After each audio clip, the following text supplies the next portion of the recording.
যার জন্য তো বলা হচ্ছে যে আগে নূরকে আল্লাহ পাঠালেন, কদ জাকুম মিনাল্লাহি ওয়া নূরুন কিতাবুন মুবিন, অর্থাৎ আগে নূর তারপরে কিতাব। অর্থাৎ কিতাব যদি বুঝতে হয় তো সেই নূরের দ্বারস্থ হতে হবে, আর নূরের মাকাম যদি জানতে হয় তো কিতাবুল্লাহর মধ্য দিয়ে জানতে হবে। এবারে ভাই, এই মহাদেবপুর গ্রামে আমাকে একটা বাড়ি দেখান, একটা পরিবার দেখান যে শেখ পরিবারের ছেলে মল্লিক আছে কেউ? না। খান পরিবারের ছেলে শেখ আছে? না। ব্যানার্জি পরিবারের সন্তান চ্যাটার্জি আছে? না। নেই তো। আপনাদের এখানে মুন্সি পরিবার অনেক ফেমাস, মুন্সি পরিবারের সন্তান খান আছে? আছে? নেই। কেন?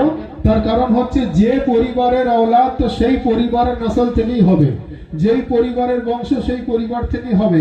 অর্থাৎ শেখের আওলাদ শেখ হবে, মল্লিকের আওলাদ মল্লিক হবে, খানের আওলাদ খান হবে, ব্যানার্জির আওলাদ ব্যানার্জি হবে, চ্যাটার্জি আওলাদ চ্যাটার্জি হবে। বোঝাতে এটাই চাইছি, একইভাবে নূরের আওলাদ ও নূর থেকে হবে, বলেন সুবহানাল্লাহ। তো যদি রাসূলুল্লাহ যে নূরের তৈরি, আলিয়া মুর্তজাও সেই নূরের তৈরি, পাঞ্জাতনে পাকও সেই নূরের তৈরি, 12 ইমামও সেই নূরের তৈরি, 14 মাসুমিনও সেই নূরের তৈরি, আব্বাস সালামদারও সেই নূরের তৈরি, জনাবে আলী আকবরও সেই নূরের তৈরি, জনাবে আলী আসগরও সেই নূরের তৈরি, গাউসে আজমও সেই নূরের তৈরি।